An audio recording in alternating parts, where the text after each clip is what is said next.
Hello students, आप सभी कैसे हैं। उम्मीद करती हूँ कि आप सभी स्वस्थ होंगे और स्वस्थ रहने के लिए अपनी सेहत का ख्याल रखें। आज वैसे भी योग दिवस है और इसका उद्देश्य यही है कि हम अपनी जो परंपरा थी योग की, उसको लगातार आगे बढ़ाते रहें और अपने स्वास्थ्य को, अपनी सेहत को अच्छा रखें। तो इसके साथ ही आगे बढ़ते हैं। जो आज का चैप्टर है हमारा, वो जो अपनी 11th क्लास की बुक है, उसका जो पार्ट 1 है अर्थशास्त्र में सांख्यिकी, उसका चैप्टर 1 है। चैप्टर अर्थशास्त्र की अवधारणा एवं अर्थशास्त्र में सांख्यिकी का महत्व। तो इस चैप्टर में जो मेनली 2 चीज़ों पे फोकस रहेगा। सबसे पहले हम अर्थशास्त्र की अवधारणा को समझेंगे और उसके बाद में सांख्यिकी को समझेंगे कि उसका अर्थशास्त्र में क्या उसकी ज़रूरत है हमें। तो शुरुआत करते हैं। और शुरुआत के साथ ही एक बात और भी बताना चाहूँगी कि मेरा जो चैनल है उसको सब्सक्राइब कर लें, क्योंकि जैसे ही नई वीडियो डलेगी आपके पास नोटिफिकेशन आ जाएगा। तो बच्चों, शुरुआत करते हैं।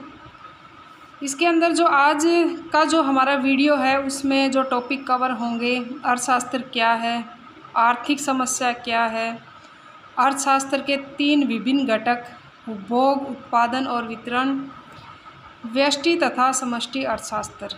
हम इन्हीं टॉपिक्स को ऊपर वाले को कवर करेंगे। ये वाला टॉपिक है वो नेक्स्ट वीडियो में कवर करेंगे। चलिए तो आगे बढ़ते हैं। सबसे पहले हमें समझना है कि अर्थशास्त्र क्या है, क्योंकि एक अर्थशास्त्र के विद्यार्थी होने के नाते हमें सबसे पहले ये समझना चाहिए कि अर्थशास्त्र क्या है।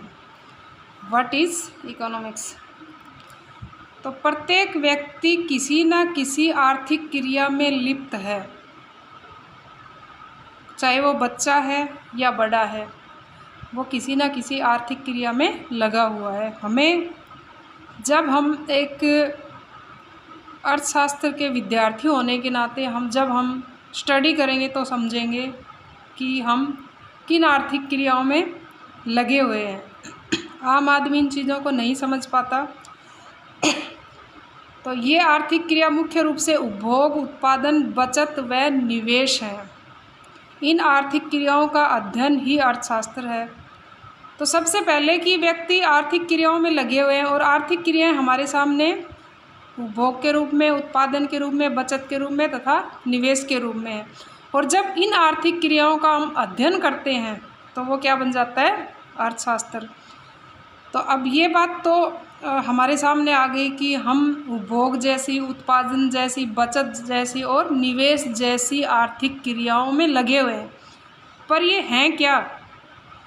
क्योंकि एक अर्थशास्त्री के रूप में या अर्थशास्त्र के प्रवक्ता के रूप में ही मैं समझ पाई कि ये चीज़ें क्या हैं। और आगे जैसे जैसे मैं तुम्हें समझाऊंगी तो तुम भी समय के साथ जैसे जैसे हमारा सिलेबस आगे बढ़ेगा तो प्यारे बच्चों इन चीज़ों से रूबरू हो जाओगे बड़ी अच्छी तरीके से।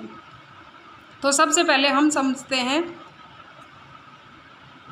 सबसे पहले उपभोग को समझते हैं। तो उपभोग को समझने से पहले हम समझते हैं कि उपभोक्ता कौन है। तो हु इज कंज्यूमर। तो उपभोक्ता वह व्यक्ति है जो अपनी आवश्यकताओं की संतुष्टि के लिए वस्तुओं व सेवाओं का उपभोग करता है। क्या करता है? वस्तुओं और सेवाओं का उपभोग। तो उपभोग करने वाला कौन हुआ? उपभोक्ता। लेकिन अब फिर बात अटक गई कि ये उपभोग आखिर है क्या। तो उपभोग क्या है? उपभोग एक क्रिया है जिसके द्वारा अपनी आवश्यकताओं की प्रत्यक्ष संतुष्टि के लिए वस्तुओं व सेवाओं की उपयोगिता मूल्य का प्रयोग होता है। तो क्या है उपभोग? जैसे हम कोई भी वस्तु या सेवा का प्रयोग जब करते हैं जब उसके अंदर कोई उपयोगिता होती है, मतलब कि वो हमारी किसी आवश्यकता की पूर्ति करती है, किसी आवश्यकता की संतुष्टि करती है। तो जब हम उस वस्तु का प्रयोग करते हैं या उस सेवा का प्रयोग करते हैं तो प्रयोग कहलाता है उपभोग। और जो व्यक्ति उस वस्तु का प्रयोग, वस्तु या सेवा का प्रयोग करता है, वो क्या कहलाता है? उपभोक्ता। तो मुझे लगता है कि ये दोनों टर्म आपको क्लियर होंगी कि वस्तु या सेवा का उपभोग प्रयोग करने वाला उपभोक्ता हुआ, और जिन वस्तुओं और सेवाओं को हम प्रयोग करते हैं तो वो जो क्रिया है वो क्या कहलाई? उपभोग कहलाई। अब हमें ये तो पता चल गया कि अब वस्तुओं और सेवाओं का प्रयोग हर कोई व्यक्ति करता है, चाहे वो एक बच्चा है या चाहे वो एक बूढ़ा है। तो अब ये तो हमें पता चल गया कि हर एक व्यक्ति किसी न किसी जो आर्थिक क्रिया है उसमें लगा हुआ है, और एक उपभोक्ता के रूप में वो वस्तुओं और सेवाओं का उपभोग तो ज़रूर कर रहा है। लेकिन ये वस्तुएं और सेवाएं आती कहाँ से हैं? नेक्स्ट पर्सन हमारे सामने आता है। कौन व्यक्ति है जो ये वस्तुएं और सेवाएं पैदा करता है? तो इसके लिए हम आगे बढ़ते हैं। तो नेक्स्ट आता है उत्पादक कौन है? Who is producer? तो उत्पादक वह व्यक्ति है जो आय अर्जित करने के लिए वस्तुओं और सेवाओं की बिक्री या उत्पादन करता है।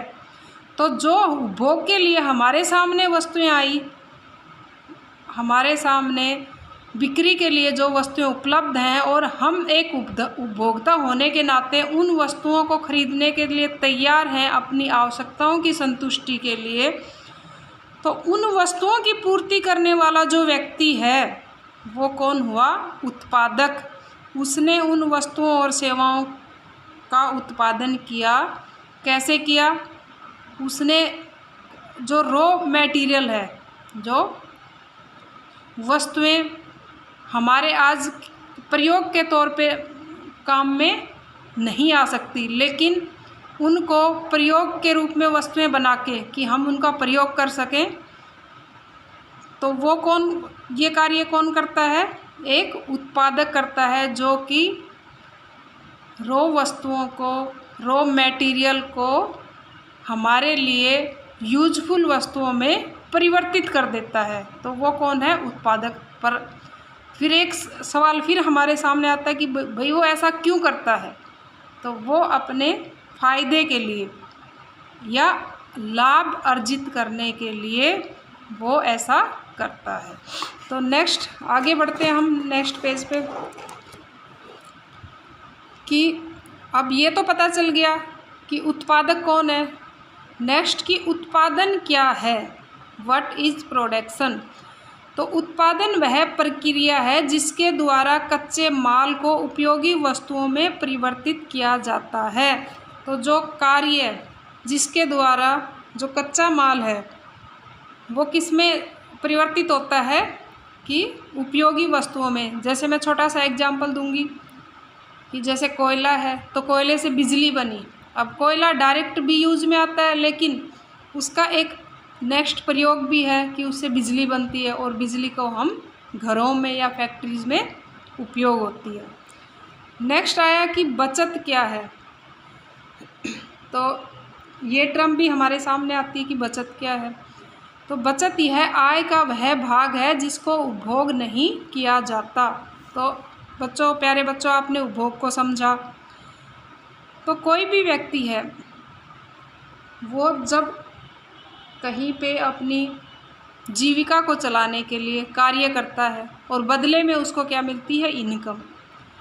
तो उस इनकम का कुछ हिस्सा वो उपभोग करता है और कुछ हिस्सा वो बचा के रखने की कोशिश करता है, ताकि भविष्य में किसी समस्या में उसके वो काम आ सके।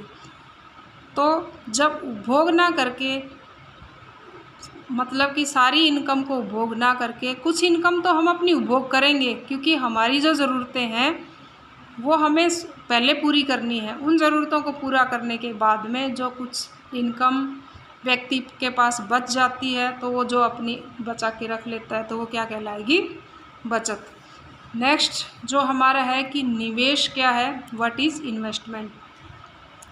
तो एक हो गई बचत। दूसरा क्या होगी कि अगर कोई इंसान इस तरह की कोई परिसंपत्ति या कोई भी वस्तु खरीदता है जो उसको आगे भविष्य में आय का प्रजनन में सहायता देती है। प्रजनन मतलब नई इनकम का सोर्स पैदा करती है, या उससे और आय वो कमा सकता है और पैसे कमा सकता है, तो वो क्या कहलाएगा? निवेश। नेक्स्ट क्या है? आर्थिक क्रिया क्या है? What is economic activity? यह वह क्रिया है जिसका संबंध दुर्लभ साधनों के प्रयोग से है। तो अर्थशास्त्र जिसको हम जो विषय के रूप में हमारे पास सामने आया, तो वो क्यों आया? क्योंकि जो हमारे साधन हैं वो दुर्लभ हैं और उनका प्रयोग, उनका इस तरीके से प्रयोग कि व्यक्ति को अधिकतम संतुष्टि प्राप्त हो सके, तो उन वस्तुओं का या उन दुर्लभ साधनों या संसाधनों का प्रयोग क्या कहलाएगा? आर्थिक क्रिया। नेक्स्ट, आर्थिक समस्या क्या है? What is economic problem?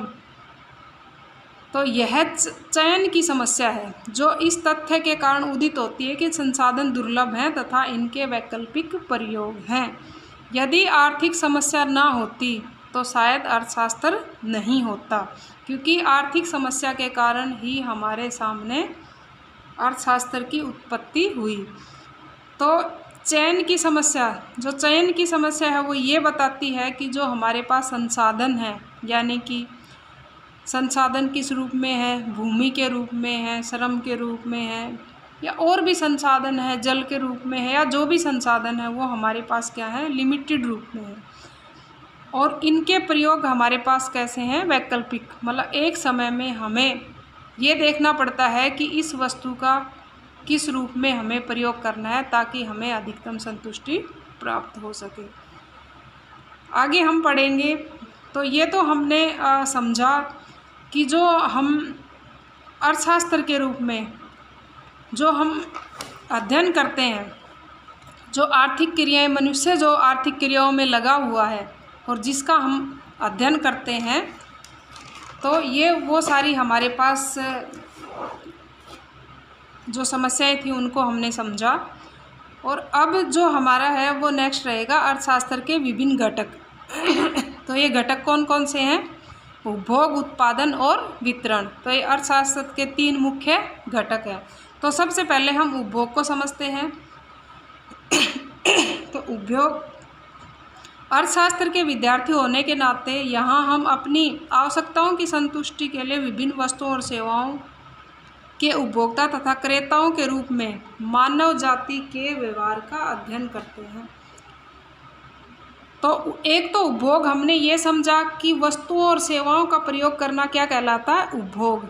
लेकिन जब कोई व्यक्ति अपनी आवश्यकताओं की संतुष्टि के लिए वो विभिन्न वस्तुओं और सेवाओं का प्रयोग करता है, तो वो कैसे उनका प्रयोग करता है? जैसे उपभोक्ताओं के रूप में लोगों के साधन सीमित हैं तथा उनकी आवश्यकताएं कैसी हैं? असीमित हैं। वे अपनी आय को किस प्रकार खर्च करें कि संतुष्टि को अधिकतम कर सकें। तो हमें उपभोग जो है, उपभोग के तरीके से कि एक व्यक्ति अपनी उपभोग की आवश्यकताओं की पूर्ति करने के लिए जो उसके पास जो लिमिटेड आय है उसको वो इस तरीके से खर्च करता है कि उसको जो संतुष्टि मिले वो अधिकतम मिले। और उसके इसी व्यवहार के अध्ययन के द्वारा हमें ज्ञात हुआ उपभोक्ता का सिद्धांत, उपभोग सिद्धांत, कंजम्पशन थ्योरी। तो हमें उसके खर्च करने के तरीके से कि कोई भी व्यक्ति है संसार में, चाहे कितना ही गरीब क्यों ना हो, चाहे कितना ही अमीर क्यों ना हो, लेकिन जो उसकी इनकम है और जो उसकी आवश्यकताएं व इच्छाएं हैं उसके सामने उसकी इनकम हमेशा, उसकी जो आय है या उसके साधन हैं वो क्या पड़ जाते हैं? कम पड़ जाते हैं। तो उसको अपनी आय को इस प्रकार खर्च करना पड़ता है कि वो अपनी आवश्यकताओं को संतुष्ट कर सके और वो उसको अधिकतम संतुष्टि मिल सके। तो उसका जो ये अपनी आय को खर्च करने का जो तरीका है और अपनी आवश्यकताओं को जो संतुष्ट करने का तरीका है, तो ये क्या है? एक उपभोक्ता का व्यवहार है। तो इसके द्वारा जो हमारे सामने जो निकल के आता है वो क्या निकल के आता है, उपभोग सिद्धांत, जिसको क्या कहेंगे इंग्लिश में, कंजम्पशन थ्योरी। नेक्स्ट जो इसका घटक है अर्थशास्त्र का वो है उत्पादन। तो इसको पढ़ते हैं चलिए। उत्पादकों के भी साधन सीमित होते हैं, जबकि अपनी फर्मों और कारखानों के लिए अनेक वस्तुओं और सेवाओं का चयन करना पड़ता है। उत्पादक ऐसी आगतों का चुनाव करता है जिससे उनकी लागत न्यूनतम तथा लाभ अधिकतम हो सके। जब उत्पादकों के व्यवहार का अध्ययन किया जाता है तो यह उत्पादन सिद्धांत के अंतर्गत आता है। जब एक उत्पादक किसी भी वस्तु का उत्पादन करता है तो उसके लिए जो आगत या कच्चा माल जब वो सिलेक्ट करता है या उसका चयन करता है तो वो इस प्रकार से करता है कि उसकी जो आगतें हैं या जो कच्चा माल है वो कम से कम लागत पर उसको मिले, और जो वो वस्तु वो बना के बेचना चाहता है उससे उसको अधिकतम से अधिकतम लाभ प्राप्त हो। तो इसके द्वारा जो उपभोक्ता का यह व्यवहार है तो इसका अध्ययन क्या कहलाएगा, उत्पादन का सिद्धांत। तो इसका ये उत्पादक है उसका व्यवहार किसके अंतर्गत आएगा, उत्पादन के सिद्धांत के अंतर्गत। नेक्स्ट क्या है, वितरण, जो हमारा अर्थशास्त्र का नेक्स्ट घटक है कि आय का उत्पादन के एजेंट के रूप में लगे साधनों में बंटवारा वितरण कहलाता है। जो आय है, जो इनकम जनरेट होती है वस्तुओं और सेवाओं के पैदा करने से जो आय पैदा होती है, उसको जो उत्पादन में लगे हुए साधन हैं उसके बीच के अंदर जो बंटवारा किया जाता है तो वो क्या कहलाता है, वितरण। तो अब ये जानेंगे कि उत्पादन के एजेंट कौन कौन हैं। तो उत्पादन के एजेंट हमारे सामने भूमि है, श्रम है, पूंजी है और उद्यमवर्ती है। तो ये हमारे सामने क्या है, उत्पादन के एजेंट, या इनको हम उत्पादन के साधन भी बोल सकते हैं। तो इनको जब हम किसी प्रयोग में लगाते हैं तो बदले में इनको क्या क्या प्राप्त होता है, जो भूमि है उसको लगान प्राप्त होता है, श्रम को मजदूरी प्राप्त होती है, पूंजी से ब्याज मिलता है और उद्यमवर्ती को लाभ प्राप्त होता है। और जो आय इनके अंदर जो बटी तो वो क्या कहलाया, वितरण। ऐसे आर्थिक सिद्धांत जिनके आधार पर उत्पादन के कारकों के स्वामियों के बीच आय का वितरण होता है अर्थशास्त्र में वितरण का सिद्धांत या थ्योरी ऑफ डिस्ट्रीब्यूशन कहा जाता है। नेक्स्ट जो हमारा कॉन्सेप्ट है वो है व्यष्टि अर्थशास्त्र और समष्टि अर्थशास्त्र। तो प्यारे बच्चों, जो व्यष्टि अर्थशास्त्र है वो व्यक्तिगत इकाइयों का अध्ययन है। जैसे व्यक्तिगत गृहस्थ, यानी कि एक बंदे का जो गृहस्थ का अध्ययन किया जाए, एक फर्म का, व्यक्तिगत फर्म का अध्ययन किया जाए, व्यक्तिगत उद्योग का अध्ययन किया जाए। कहने का मतलब ये है कि छोटे लेवल पे जब हम किसी चीज़ का अध्ययन करेंगे अर्थशास्त्र के अंतर्गत तो वो आएगा हमारा व्यष्टि अर्थशास्त्र के अंतर्गत। और जब संपूर्ण अर्थव्यवस्था के अंतर्गत अध्ययन करेंगे, जैसे राष्ट्रीय आय एक संपूर्ण देश की आय होती है, या रोजगार वगैरह का अध्ययन, तो ये आएगा हमारा समष्टि अर्थशास्त्र के अंतर्गत। तो बच्चों, आज की वीडियो हमारी यहीं पे ख़त्म होती है। और वीडियो को ध्यान से समझें और अपना काम बेटा अच्छे से करें। Thank you.